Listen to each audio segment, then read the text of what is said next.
Dans une intervention très attendue ce dimanche, Maman Chérif Touré, ancien joueur des Éperviers du Togo, a formulé de retentissantes accusations à l'encontre de son ancien coéquipier Emmanuel Adebayor. Selon Touré, Adebayor serait en partie responsable de l'élimination précoce du Togo lors de la Coupe du Monde 2006 en Allemagne. Chérif affirme qu'Adebayor a joué un rôle central dans une grève déclenchée par l'équipe togolaise à seulement 13 jours du coup d'envoi de la compétition. Adebayor aurait incité ses coéquipiers à réclamer des primes avant le début du tournoi, prétendant qu'elles étaient déjà disponibles. Cette action, selon Touré, a gravement perturbé la préparation de l'équipe et empêché plusieurs talents togolais de se mettre en valeur sur la scène mondiale, ce qui a compromis leur chance de signer dans de grands clubs.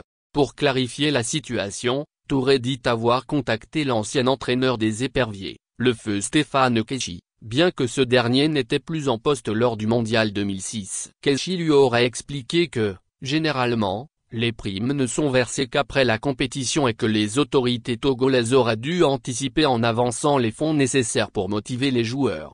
Touré a critiqué Adebayor pour ne pas avoir agi en tant que capitaine responsable. Les athlètes ne font pas de grève comme ça. Un capitaine devrait d'abord parler au coach pour résoudre les conflits, au lieu de semer la discorde, a-t-il insisté. Selon l'ancien joueur de Marseille, la grève a non seulement terni l'image de l'équipe nationale aux yeux du monde entier, mais elle a aussi découragé de nombreux potentiels recruteurs intéressés par les joueurs togolais.